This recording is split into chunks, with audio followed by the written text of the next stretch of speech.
And we're live. Welcome back to the 4099 podcast with Dima. Oh, and Big Boy Batseat. What up? And today's guest, Renan, Mr. Play No Games. We're here. We're live. Yes, we are. And I appreciate you doing that intro for me. It's definitely refreshing. Yeah. Done my homework. Yeah, good. I forgot to put my seatbelt on before that happened. Right. I got a little whiplash. What the fuck just happened? Jesus. Yeah, we do have Renan on today. And this is someone... I'll build your intro up for you. Please. Since you did ours, you know. So this is someone that, has been one of my closest friends for damn near almost half of my life.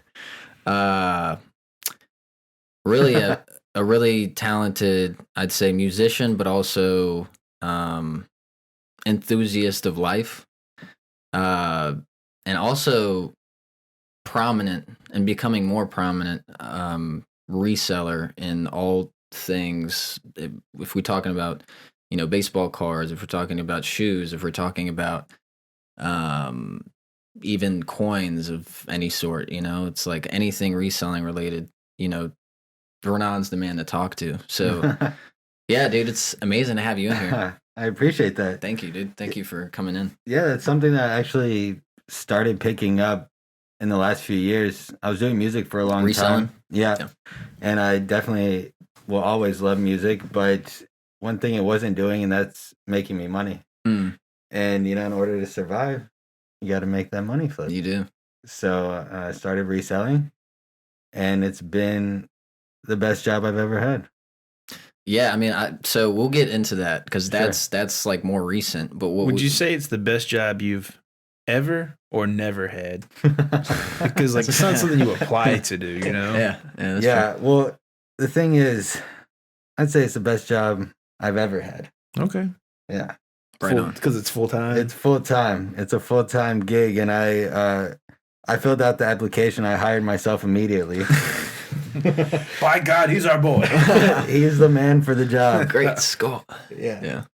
That's awesome. Yeah. All right, so we got a traditional thing we do on the show with pop tops. All right. You may or may not drink one of these, but I'll you're gonna pop a top. Yeah, I'll pop the You top. ready? You ready, dog? And fuck you, Dima. Go You don't ahead. have a can. Well, go pop. Ha! Ta! Hey. There you go. Flick my top off. Man, that is good. So you have the new mask. You have like the Air Jordan 15 mask, where like it becomes like mesh absorbable, and you can just pour any kind of liquid through the mask, and it goes directly. Exactly. Yeah, that's cool. Yeah. They actually make a space mesh that it's applied to like NASA outfits, like spacesuits. Yeah. And basically what they do is they take a shit ton of little wire mesh grids and they smash them together like a bunch of assholes in a bag. Just until it's so compiled, like it's so stacked, but like hairball thin, just like, oh my God, tiny little motherfucker. And so it's really cool because it allows air to stay trapped within, but it wicks moisture out. It's the weirdest fucking thing. Who'da thunk it? Yeah, assholes in a bag. I like that. Yeah, you smash them assholes in that bag. You get that moisture out, keep that air in, That's a soundbite. Right. NASA. For sure. Yeah, Endorses I like it. No, it doesn't. All right, so I kind of want to start with this. I kind of want to start like kind of painting a better picture of your background. Kind of. So when we first met, we were going to Jewish day school, and that was a trip, because we were just too. You were a little bit older than me, and still am. For the record. Still are. And I feel like we always had very similar tastes in things. But I remember when we, got a little bit older, we started, you had an apartment at a place near downtown, and we were always kind of hanging out and just doing teenager shit and kind of just, I guess that's where music kind of came in for both of us.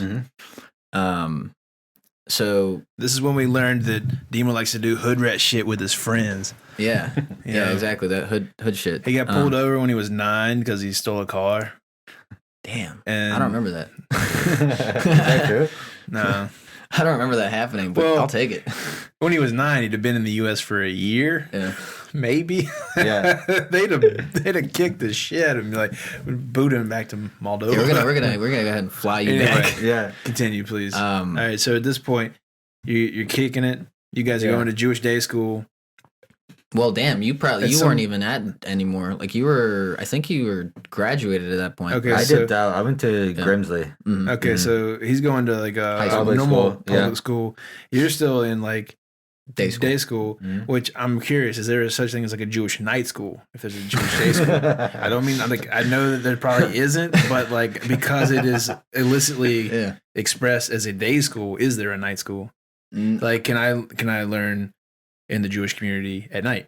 Well, I'll tell you what. If you go to like a Brandeis or something like that, like a Jewish what? college. Brandeis? Yeah, Brandeis. It's a very prestigious Jewish college, and How I do you believe spell it's that? in New How do you spell England, right? Boston. Yeah. How do you spell Yeah. Brandeis? Brandeis, Brandies. Yeah. One word? Yeah, One word? Yeah, one word. I would pronounce it Brandis, Hey, listen, but it's Brandeis. Brandeis Brand new ice. Mm-hmm. just copped it. Yeah. Sheesh. So yeah, I'm sure you could take some night classes there, and then that I guess would technically be considered taking night school. Wouldn't you say? Yeah. That's the only night school I could think of. but yeah, so that was essentially how it started. But like, so I was kind of viewing it from my own lens, obviously. But it seemed like you fell in love with music at that point and really were trying to do it like heavy. Yeah. So, I mean, is that like safe to assume Give that me that's a when year. you started? Give me a time frame. A year. Probably 2011, 2010. It was when like ASAP, when ASAP Rocky, I think, was like first popping Yeah. off, and That's when you just really start hearing the oh. Yeah. Yeah. I remember he had this video of Peso and he was riding on a bike and he had the Jeremy Scott shoes on with the wings. Do you know what I'm talking about? I know, You know of. Mhm. Talking about. And I ended up getting a pair of those, the American flag red, white, and blue ones. And that was when I was really like he was doing mixtapes and Mhm. coming out with that. yep. And so and I everybody was still yeah, kind of I was trying to get on that there. wave too. So I know I watched the music video Mhm. because I was in the Navy this time, but we're hip, we're with it, whatever. right, Yeah. right, I have no idea what these shoes look like. right. Mhm. I'm sure Demo pulled me up a picture at some point. Yeah, we're gonna pull up a picture. And we'll also, I mean, as always, have a picture pop up right For the But YouTube boys for and the YouTube girls. boys, of course, And girls. And girls. and girls, Well, we and just all around. Demo. He's just gonna allow just YouTube boys. Nah, dude. That's what you said. But I remember I owed this guy some money. Oh And- no. Yeah, I was living in this apartment and I owed this guy some money for something or other, and it was the shoes were expensive and they were for the Oh. amount that I owed this guy. Yeah. Designer Jeremy Scott was like a new designer on the scene, and ASAP Rocky really kind of their collaboration, him wearing his stuff really like propelled it. Helped Yeah. him break out. And I owed this guy money, and he saw the shoes and realized that I spent the money I owed him, and he spit on my shoes. Oof. Wow. Brutal. Yeah. That's insane. So did you cut him? I did. I cut him off. Never spoke to him again. Yeah. That's what you got to do. You can't disrespect the shoes like that, man. Yeah. Can't Like- do that. The shoes be damn. Mhm. You can't, spit on or at me in general, like person to person. Like, Right. I think that's pretty much frowned upon in every culture Yeah. and place. that Well, you're in. except for like bed culture. Oh yeah, that gets because a little freaky. Yeah, You get in the bedroom, well, there's a little more. There are more leniencies towards that. yeah. If that But is the thing that floats your boat. as far as like walking in public or just You don't public really- spaces, Right. You don't. yeah, Really, please don't do that. Respect each other. PSA. yeah. Yeah. Yeah, for sure. So Yeah. this person, we're not gonna obviously name names, but Yeah. spits on the shoes. You cut them off, but that I feel like what we're really talking about here is the influence that Do you, You know, do you feel rap- bad about that later down the road? Like, did he choke on a hot dog and just like you be like, oh man, we could have had like a really better friendship or Absolutely not. okay, No. good riddance. Yeah. It was more one of those. Okay, Yeah. It could have gone either way. I had to make sure. Yeah. But anywho, we're talking about like I guess how specifically with the Jeremy Scott and the ASAP Rocky kind of collaboration, we saw like a huge kind of wave of I'd say a pretty elitist culture start to interact with hip hop, which was kind of frowned upon by again the elitist culture that the fashion houses, they come from a very like imperialistic white kind of like European, you are this and you're born into this, you're born into money, and it's kind of hard for people that are born with new money to kind of get into. But we saw this interaction with, again, the hip hop culture going into the design fashion culture and kind of start this new relationship with one another where you have high fashion houses that have been out of style for honestly, let's say years. I mean, I'd say you have people buying always like the women buying the LV bags or, the guys buying the belts or maybe some shoes or something like that. But you never really saw it be like a street kind of thing until I'd say around that time. Yeah. When we saw. Yeah, I'd say so too. And you never really knew how they were getting that. These guys are coming on the scene. They're like 20, 21, and they're in Raph and Rick and Jeremy Scott and all these designers, and they're just automatically commanding respect. Yeah, for being so fresh. Right. Yeah. Look how I dressed. Yeah. Right. But this is like a very forward-thinking thing at the time because I remember, they were talking about ASAP at a certain time was talking about his friends getting beat up and like people calling them, derogatory terms and stuff like that. So, it was something that they had to, especially in the hip hop culture, it was something that you had to kind of command. Yeah, command. I guess start your own wave and do that because nobody was really. I mean, until Wayne was doing it in like 08, nobody was really wearing skinny jeans like that, or wearing leather pants or like if you were looked down upon driving a Harley Davidson. Yeah, or that. Yeah, got these fucking leather chaps on, brother. Yeah, and my vest.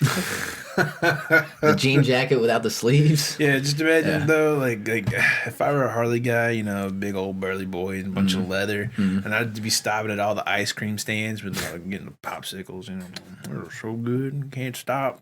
Oh man. Yeah, you would. I would be the sexiest thing in leather. I know, dude. You got to get on it. I can't. We got to get you on some leather, man. I can't afford leather. And it's funny that you and I bonded over music. And then years down the line, I actually met Nick, and he was engineering, and I was trying to start engineering, and you were already engineering. I don't know if that's how you guys ended up meeting. No, we met through you. Right. Yeah. Because no, but he's saying like in terms of. Well, so it's like, funny because we met through hiking. And that was kind of ironic. Was that the first time that we all had hung out? That was our connection on a hike. Yeah, I think so. That's cool. Yeah. So like, you guys had like kind of grown up together, and then I'm chilling at some trap house party or whatever, and we're talking. You and me just get on some tangent about like frequencies and how they're used to like build propaganda back in the World War II days, and how that can directly affect your emotional state and your mental state and all that. And it was a real fucking hoopla of a time. And then like 2 weeks later, we're like going hiking, and I haven't been able to get rid of them ever since. You can take it back anytime you want. Hey, that's man, so ditto. Yeah. Yeah, no, that was an interesting time for sure. But to kind of stick on to your story, because that's what we're here for. Is your story.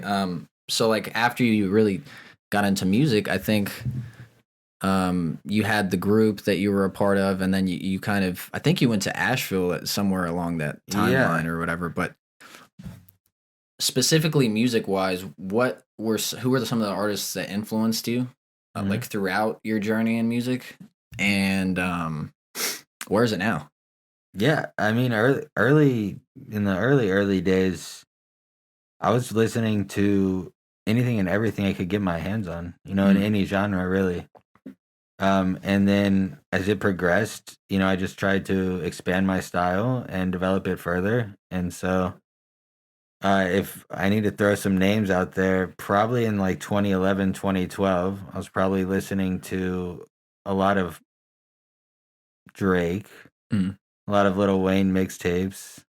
That was when like Young Money was like at the height of everything. A lot of older rap. Right. And then as it progressed, and you said I moved to Asheville. It's true. I was doing music there. I was doing like 2012 vlog stuff, a lot of crazy stuff. And it just kept going. I was listening to whatever was popular at the time, probably, and then going further back. Yeah. That's sick. I know. Obviously, like your music, because you were. Let's be completely like on top of this shit. You were making music throughout this whole time. Yeah. So that's a good chunk of years. I mean, and I definitely, as someone that's always followed your music and vice versa, I know you've always kind of... He more than followed it. He actually copied it word for word. He'd hang out with you, you'd show him some shit, and he'd be like, yeah, taking notes. And then he'd come back over here and record it himself. You engineered some of my stuff. Yeah. You recorded me. For sure. And that was after we kind of reconnected, because, again, you were out of town, out of the city for a little bit. But what I was going to, ask was like, how did... Because I remember the younger shit that you were doing was like completely different than the shit that you were doing now. And there was like a middle stage of everything that you were doing as well, which was more like, I'd say more like a lyrical and more like nuance in terms of the words you were using and things of that nature. I remember that's when you came over here, and that's when I remember I recorded I think it was 1 or 2 songs that we did together. And I mixed and engineered that, and that was like awesome. I love that shit. And then you kind of fell back and started doing your own thing. But again, my question being like, how has the music changed from the time you started, like you looking at your own music, to like now? I definitely think it's the whole musical landscape of what was popular. I think I was trying to keep up with the times and at times be ahead of the times. So early on, it was probably focused on the past, right? And like 90s hip hop and things like that. And then, A$AP Rocky came out and he was doing like Houston rap. Yeah. A lot of that. And then as it moved forwards, I just tried to fit in more with the current landscape. Like, I think that was like 2016, 2020. I did a project called 2050. This is 4099. Yeah, futuristic thinkers. Yeah, so I think it was before trying to be with the wave, and then as it progressed and I got older, I wanted to kind of create the wave more on those terms. Right. So, yeah, I mean, kind of just like life, like when you're a little bit younger, you try to mimic and imitate the things that really influence and inspire you, but the more you live, the more you can kind of have the opportunity to, because you already know what history, something that we learned doing that history podcast is, like history is cyclical. Human nature is cyclical. It just goes in loops, right? And so once you start understanding the pattern of anything, right? We're talking about music specifically, you can look, okay, well, in a year or in 2 years, it's going to look like this. And I don't really want it to look like that. I kind of want it to look more like this. So is that fair to say that that kind of was your process of evolving within the music and shit? Yeah, absolutely. Yeah. And it most definitely changed the more life experience I got. Like when we were traveling in Europe in 2016 and I came back, and it was just like a whole new perspective, and when I was living in Asheville or a new city, it's completely different from living in here and what you're exposed to and how you're living your life and what you're doing and going through. And that probably is reflective in any artist's music and their catalog. It's going to go from here, the early stages, which is probably embarrassing and they don't want anyone to hear. And then it goes here. They start to gain some confidence as an artist. And then eventually they'll branch off and become their own original artists, and try and do that. Right. Yeah. I mean, you would hope so. Some artists, not so much, but you would hope so. Yeah, I mean, and you had so many other things. I don't want to just, because you're a very like 3-dimensional person. You have so many different things that we were like a team at at a lot of the time. We were making clothes for a while. There's a huge history is what I'm trying to say, but I don't want to just make it seem like you're this one musician person, right? Because you also had a hand in creating clothes. Yeah. And I know you were doing that for a bit. Yeah. I know specifically you made a t-shirt for Nick that he wears all the time. Yeah, that's amazing. It was just you on the t-shirt with braids or something. It's just cool. I actually remember when I picked it up. It was like a drug deal. It was at Spring. It was on Spring Garden by the. It was like Don Ishiaki. All right, here you go. Thanks, man. I appreciate it. Be good. Yeah, it's so fun. I remember when we were traveling in Europe, and your family were making dresses, right? Like bridal dresses. Yeah. And that really also sparked my curiosity. And I just thought it was cool. Like music and clothes, they go together, and it's just, I'm a creative. And so I like creating, and I also like a challenge, especially like when someone tells me I can't do something. And you're a boy, you can't be making clothes. Yeah, so that's for girls. Came back from traveling and just invested all the money that I had saved from before traveling into like a heat press and a cutter and software, and just got to work and started making clothes. And you were photographing lookbooks. Yeah, for sure. And we were doing all that, and you had designs too that we were making. Yeah, it was totally. super cool. Totally. Yeah, it was fun. No, it was definitely a very like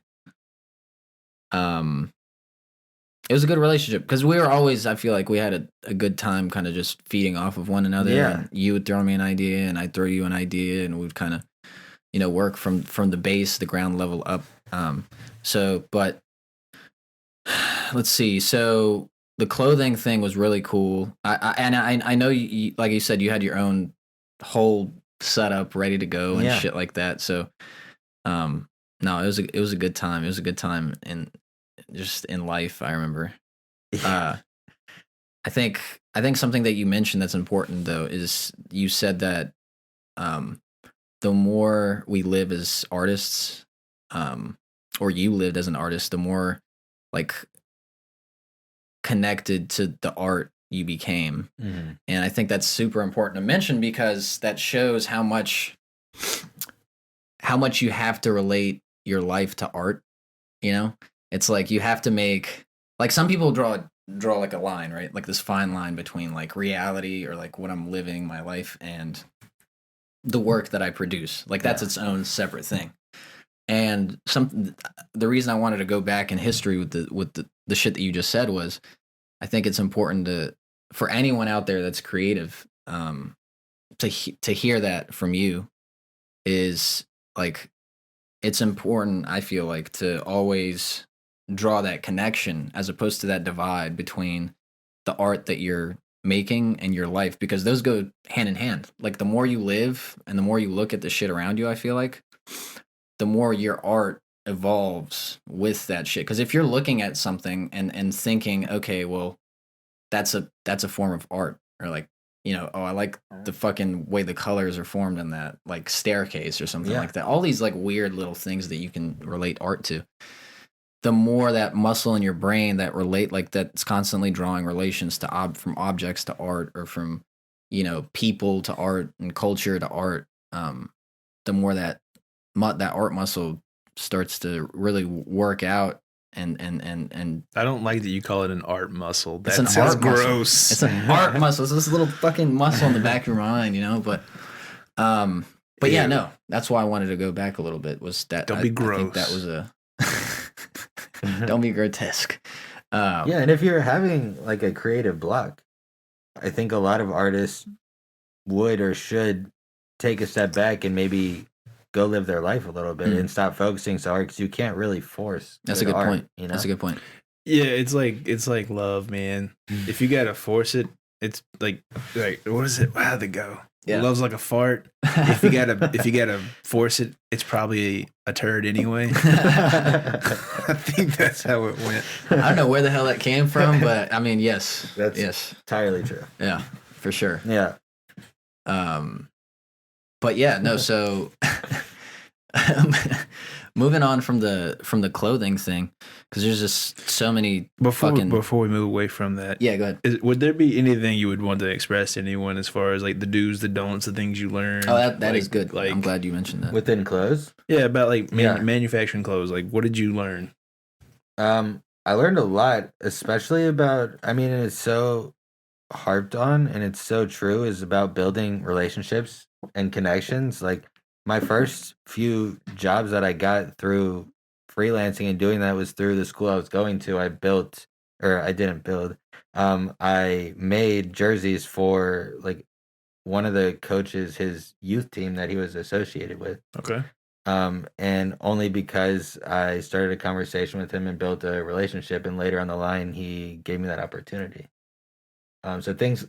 Hell yeah. Things like that. Things that you hear all the time, like relationships, consistency, sticking with it even when you're down or have no motivation to do so, and just making sure you're presenting your best foot forward every time. All right. Yeah. That's solid advice. That's super solid advice. And like specifically with the art though, are there like one or two things that you mentioned, like the do's and the don'ts within that?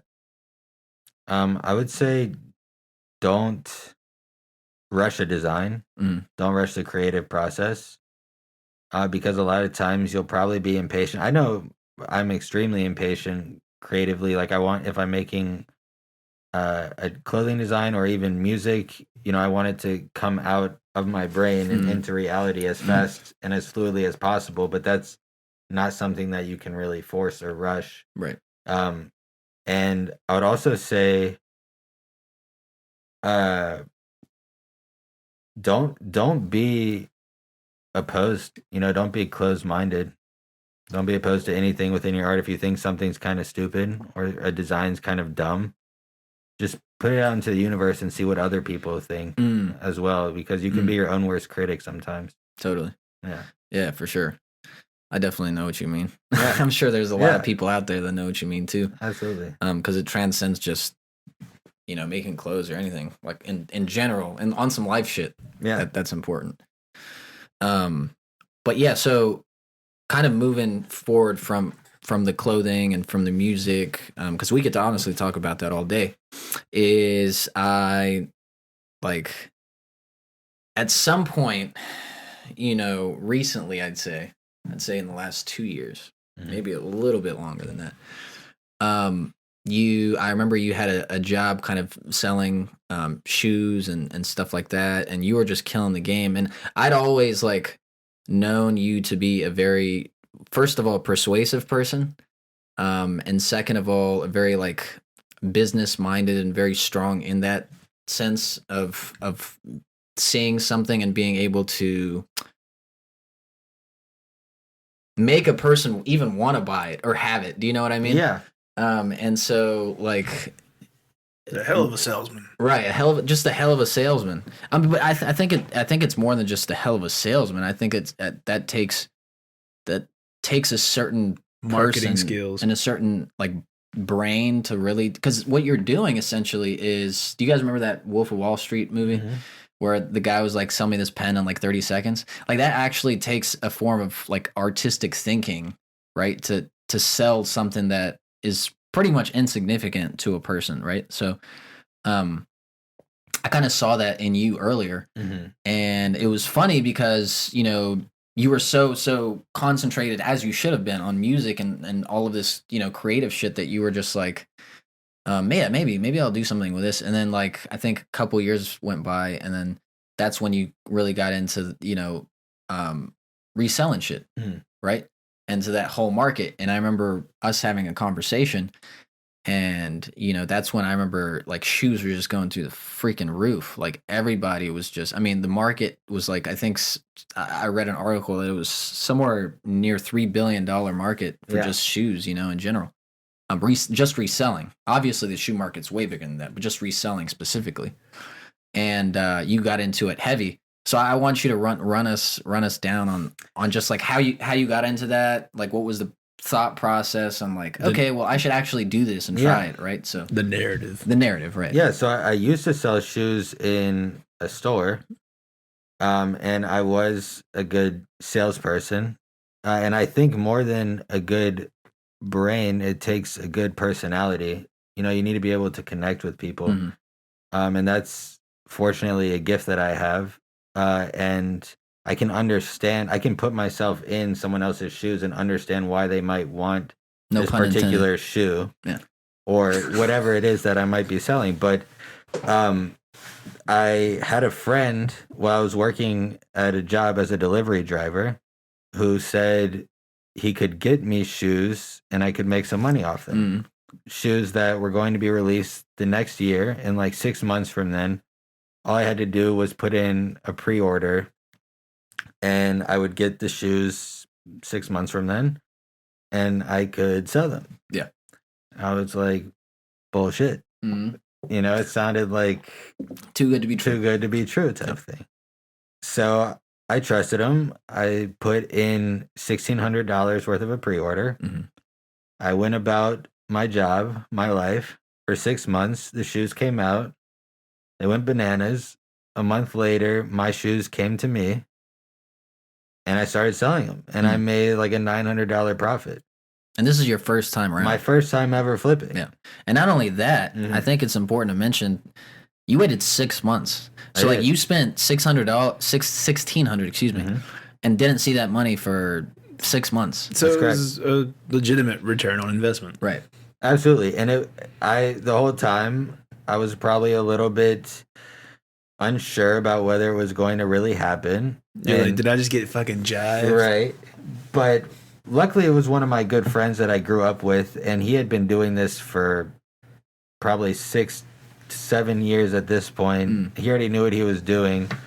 I think we're thinking about the same person. Yeah, we are for sure. And it worked out. And so after that, I downloaded an app called Sneakers, which is affiliated with Nike. For the people that don't know, app on your phone. Every few days, usually every weekend, there's a hype shoe that's dropping, and you have a chance, one entry, to get the shoe that's coming out, and then you can sell it on the aftermarket. You get it for retail, and then you sell it for whatever it's going for on the aftermarket, right? So shortly after I did that flip, I won my first ever pair of sneakers, which was the Travis Scott Jordan 1s, which was a crazy time to get involved in sneakers. Yeah.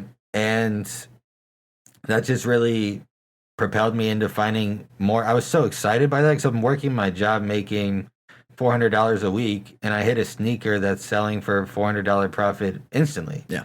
In a single day. So $400 profit. $400 profit. Important to mention, not the shoe itself. We're talking the money you spent on plus the $400. Exactly. At least. Yeah. And so I started researching different communities, like they're called cook groups, right?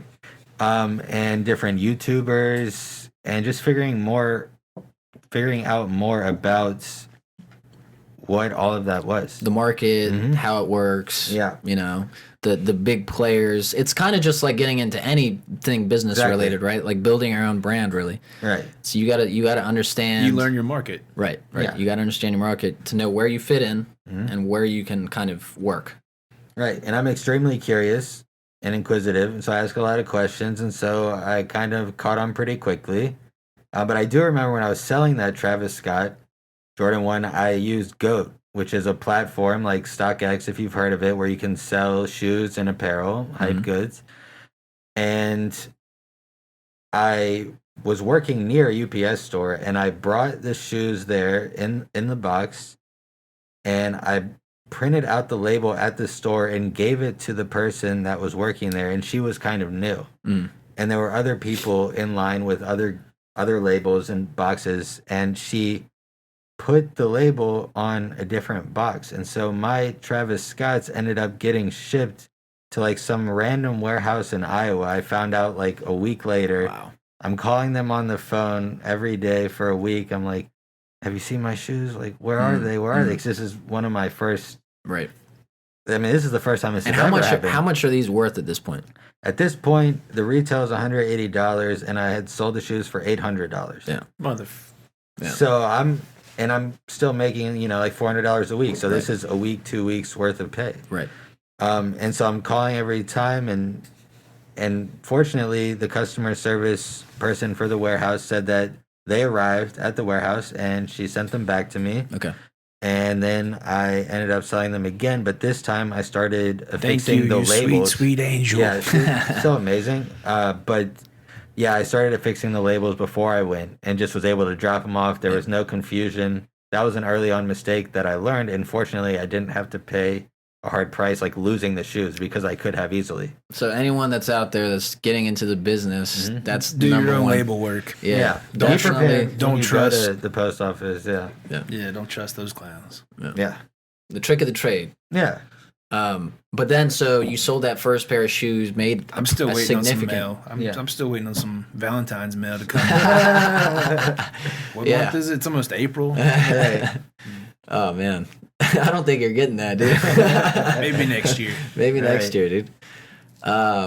So you have a first successful kind of sale. What does that do to your confidence level? And from that amount of confidence that you gain, where does it go from there? From there, I start to see that it could be a legitimate thing. If I can figure out how to do this, maybe not every week, but a few times a month, that could almost compete with what I'm making at my job.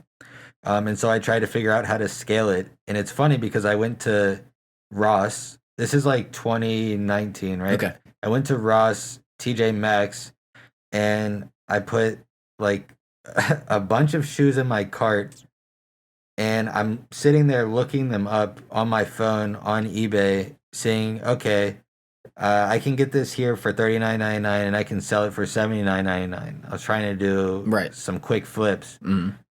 I bought all those shoes. I took them home. I started an eBay, and I'm taking pictures, terrible pictures, no organization. I had no idea what I was doing. I put them up for like 2 weeks. No bites, hardly any views. I ended up returning all of them. I ended up returning every single pair, looking like extremely foolish. The lady at the counter's like, "Yeah, they didn't work for you. Like, what's going? How do you have 7 different sizes of foot?" Like, so I have a big family. I don't know my shoe size. Yeah. I was just shooting in the dark here. Right. Maybe this one, maybe that one.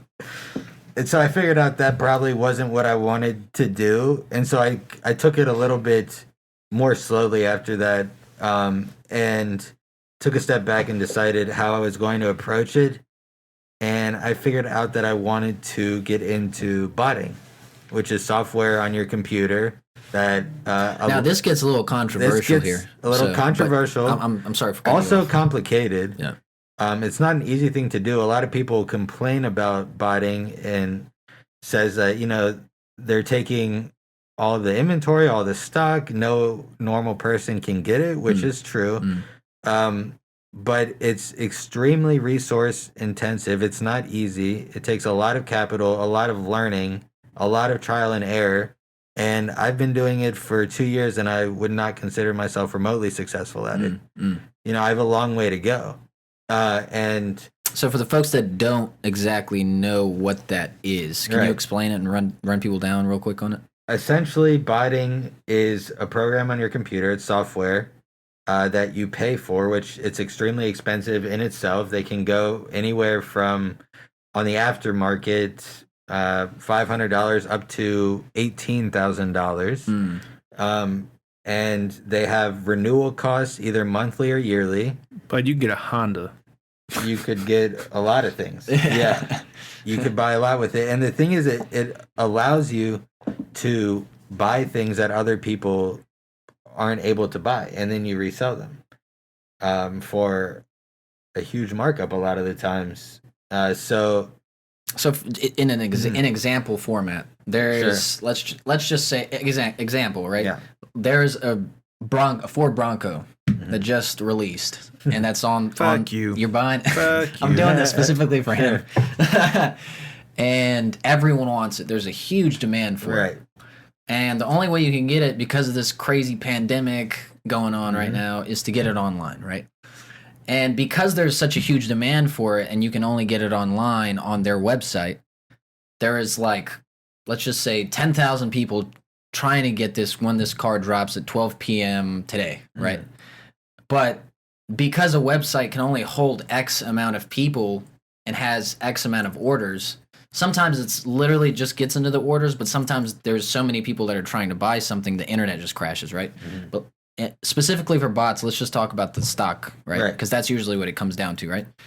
And so essentially what the bot does is it circumnavigates a huge portion of the line of people that are basically electronically waiting to get in to the website to buy the car. In server traffic. Right, in server traffic, and gets that and doesn't guarantee, but gets you to a place where you can manually then buy the car or the shoe or whatever we're talking about. And that's a great explanation. And to add on to that, it a lot of times is completely automated. You don't get to a step and say, okay, open the browser and then I'll press pay with PayPal now or something like that. You create profiles, and a lot of proficient botters have hundreds to thousands of profiles. So while you're one person going for that Ford Bronco, I'm essentially 2,000 people trying to get the Ford Broncos. Small Eastern Pacific Island army. Coming for it. Yeah, seriously. And so that's how people are able to obtain multiple pairs. And that's really why the resale market is so high, because they're setting the prices. Those are the people setting the prices, are the people who are getting those items. Right. Yeah. So yeah, that's what botting is. That's what botting is. Just to kind of clarify for folks that don't know. So I started doing that, and I was working my job the whole time and just trying to learn more about it day by day. At night after my job, I start towards November, December of 2019, I start making significantly more money than I'm making at my job, probably 2x, 3x. And I want to you're quit my working job. You're working full time too. I'm working at one point I was working 60 to 70 hours a week. Yeah. Overtime. Which is crazy to even. It was crazy. Like that's a no-brainer, right? Yeah. For a lot of people, it's like, dude, I'm making 2 to 3 times what I'm making here full time at home. At home. Yeah. If you're working 60 hours a week and then you're still not cutting the mustard to say that like your primary job is being beaten out 2 to 3 times more than your side hustle. Yeah. Well, there's your fucking sign right there. You can get exactly. Yeah. But growing up and you're not like financially stable and you've never seen financial stability, no one's going to tell you, take that leap. I'm here to tell you, you should absolutely take that leap if you're confident in yourself and believe in yourself and your abilities and what you want to do. And so eventually I did. I took December off of 2019. I just told my boss, I was like, listen, I got a lot going on right now. I'm not going to be able to come in and work. And this is right before the pandemic too. Yeah, 2-3 months before the pandemic. And he sort of let me do my own thing. I worked a few days in December, and then I was taking off time, and I remember, like, for example, where I was working, we were doing like $4,000 in sales on a good day. It's a pretty popular restaurant, especially during lunch hours, right?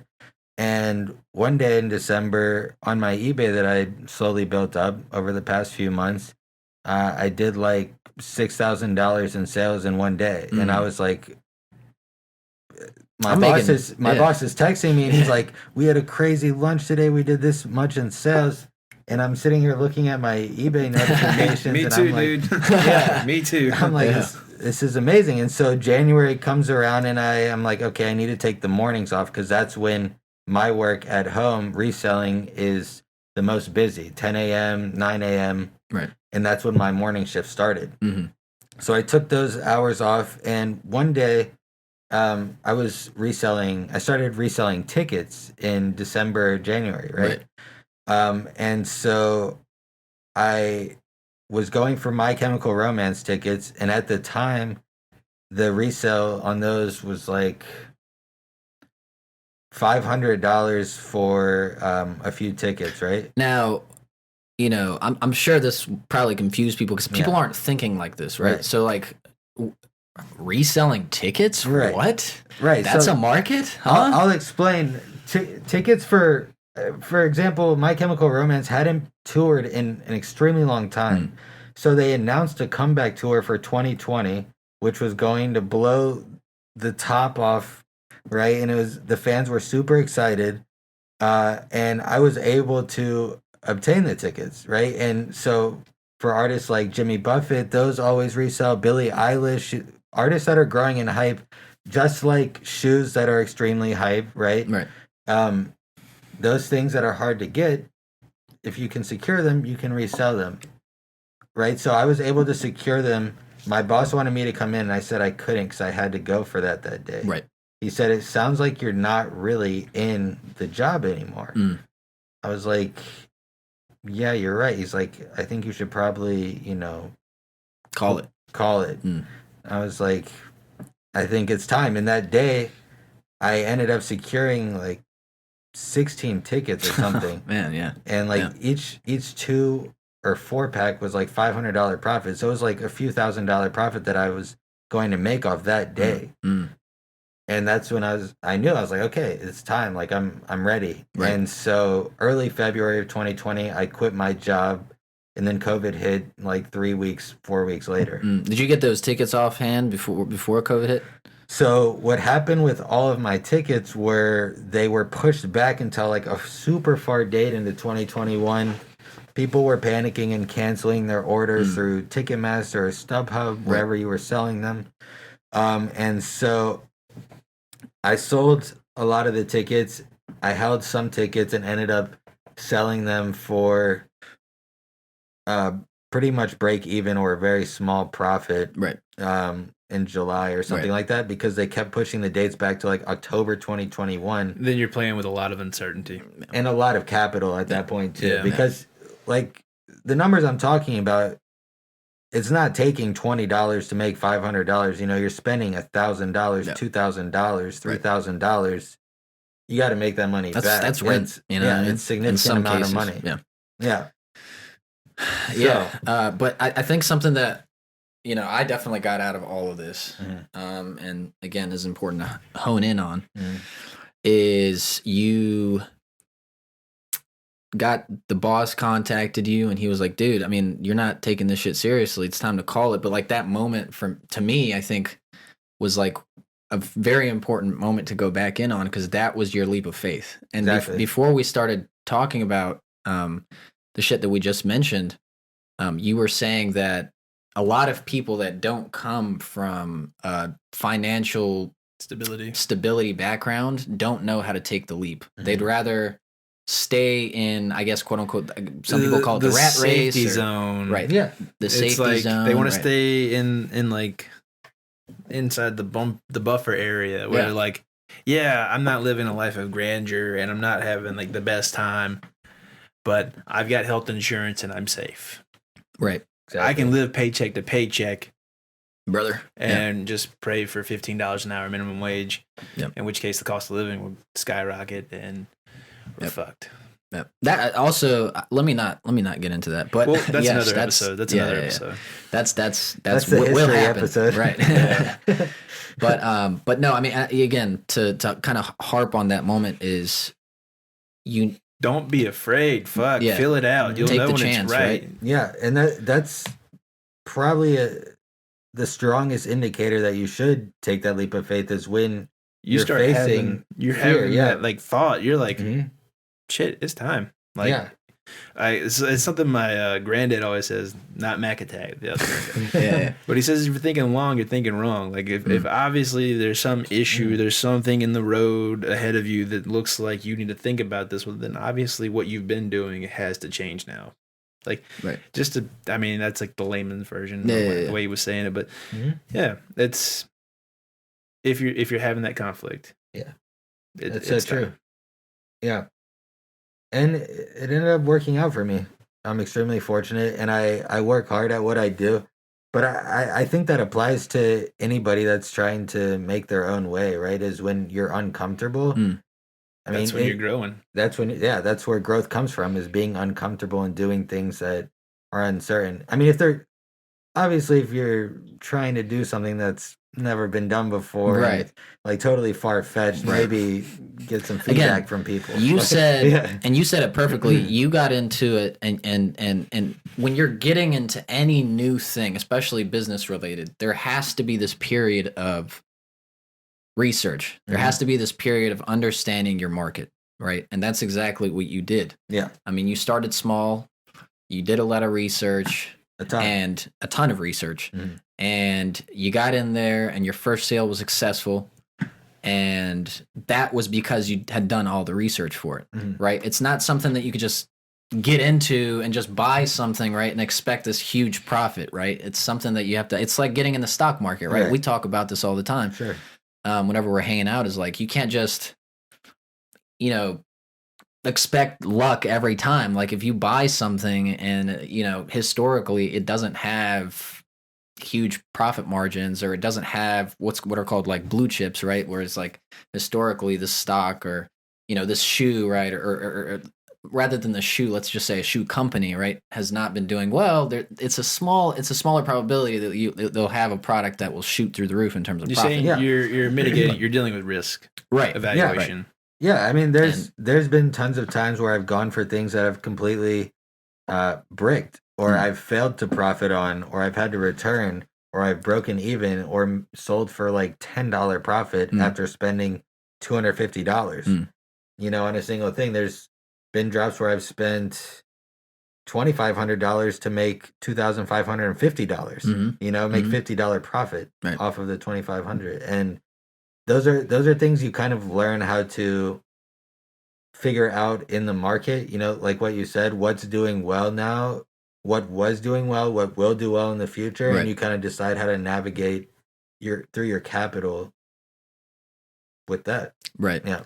And I mean, it's also important to mention, if you are going to take that leap, do it in a practical way. Right. Don't just say, okay, I'm just getting into this, I'm going to do this for like ever now, right? I'm going to drop, like, do it smartly. The way you did it, you had practical results. You had been in it a certain amount of time, and you had seen, okay, I'm successful in A, B, and C, and I can continue to build off of this success, right? So that's also important to mention, is like, we're not telling folks to, drop out and do this shit full time. No, absolutely not. But we're telling people that if they know a lot about something and they have a good, foundation with it, why not? And that's like what we were talking about earlier with not rushing the process, right? Full circle. Exactly. That applies to really anything, and especially like you're doing the podcast, right? It's taking you time to see results, and you are getting results, and you're scaling and continuing to grow. And it was the same thing with me in building my business. It took a lot of time to grow and scale. Absolutely. Yeah. And speaking of growing,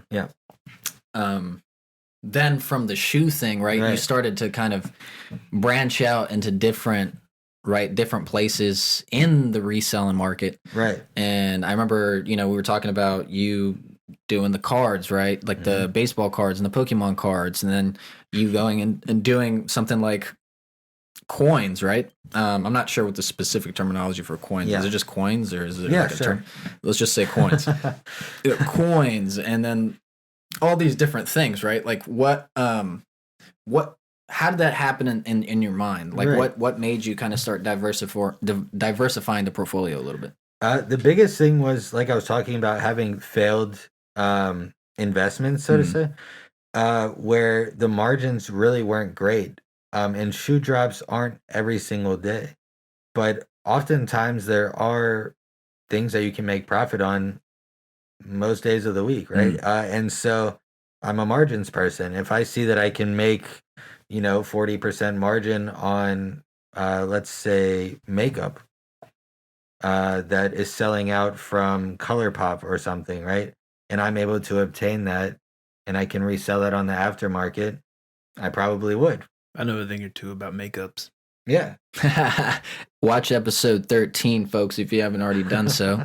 Doing a little promo on 13. But yeah, Nick gets a renovation on his face, so that'll be fun to look at. A lot of fun. That's funny. Yeah, so it's profit margin. It's profit margin. So I started getting into other things, more low-key things like coins, which aren't every day, every month, even maybe once a year. I started getting into cards, which locally I would start going to like Target in the morning, like 7, 8 in the morning, Walmart 6 in the morning to try and wait for the vendor. This was in probably mid to late 2020. There was maybe like... And you fuck him up in the parking lot. No. All of his Pokemon. But it's crazy now because back then there was like 5 to 8 people. And now I took a break from doing that. And then I went back in January of this year and there was 30 to 40 people. It grown exponentially in just like 5 months.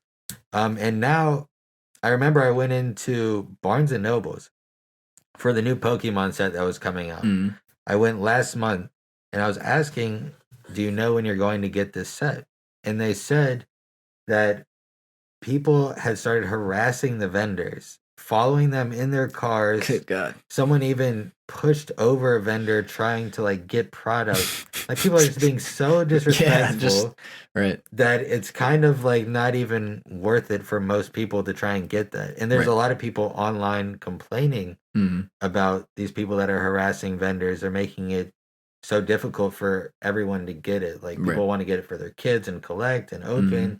Yeah, but there's a message in there for the masses. Yeah, it's getting a little. Don't be a fucking dick. Yeah, You don't ruin it like for everybody. That. Right. So there's definitely a lot of ways to profit reselling, I would say. And at the end of the day, I decided I didn't want to stick to just one category. I wanted to see what all I could do. And I found out that there was a lot of things. Looks like you can do pretty well with a diversified portfolio. Absolutely. Yeah. I mean, slam sandwich. Slam motherfucking sandwich. Slam sandwich. No Denny's. I'm just saying, like a sandwich is better when it's got more than one thing on it. Yeah. Oh, yeah. Yeah. A little combo, man. Yeah. Add a little combo. Yeah, also, like you mentioned, it's very important to understand the scheduling of when things drop, especially in reselling, because, again, like you were talking, in the shoe market, maybe there's going to be a drop maybe once a week, maybe once every 2 weeks. Right. You're basically waiting in between those 2 weeks with no profit or anything like that. So I mean, if it is important to diversify. If you made enough on those drops, right, that could be his like vacation period. Is like chill out. It's like cool down, or like time to do chores, or whatever. Right.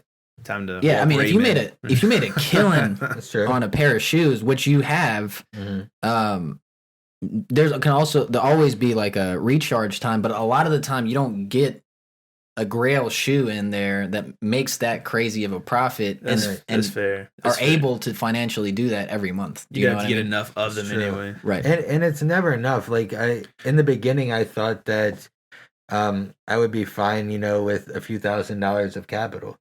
And you slowly start to realize that that's absolutely nothing, especially if you want to scale. And I do want to scale. And so if you have a down period, that's just time away from what you could be building. Slipping. Yeah. All right. I got a technical question for you. With the shoe thing, do you order? Are you getting like a multitude of sizes, or are you just like getting like the ones that would fit you if they don't sell? Right. No, That's a good question, actually. Yeah, a lot of times it's best to go for random sizing because if you go for specifics, you have less of a chance of obtaining them because you're being so specific. You're like dialing it in, like I need this one, right? Exactly. Versus I'll take anything in this line you got. And you have to understand how many people are actually going for these shoes, it's not just tens of thousands, it's hundreds of thousands to millions for a hype release. And when I say that there are people that are botting and people that aren't botting. So the people that are botting are getting hundreds to thousands to tens of thousands of chances of getting it. So when you think that there's just 100,000 people going for it, it easily just goes into the millions. It exponentially expands upon that because you've got one person with a multitude of bots. Right. And then another person with a multitude of bots. And these bots are just stacked up on each other right next to the crowds of actual people. Right. And so you should be satisfied with what you get and work with that. Okay. That's how I view it. However, there are go-to shoe sizes, as they're called. Yeah. The money sizes. Like 6.5 and 9. Yeah. Actually, pretty close. Yeah. They vary for different shoe types. Like a Yeezy 350 would be what people call base size. It's just a model. It's probably the Yeezy you're thinking of, like the runner. Oh. A guy in the studio has them on for those that can't see. But nice. Those are like 4.5 to 7.5 to the most profit. This is for the viewers. This here is a Yeezy 350. That's right. And V2, by the way. I believe, right? Yeah. V2. What size? 9.5. Let's just go with 9.5. Solid shoe size. I believe that's called the bread. Yeah. And so, like Jordan's, like you were saying, is more like 8 to 9.5, right? 7.5 to 9.5. And then some models like Jordan 4 might be better in a 10.5 to 12.5, right? And so it just varies on the model. That's wild.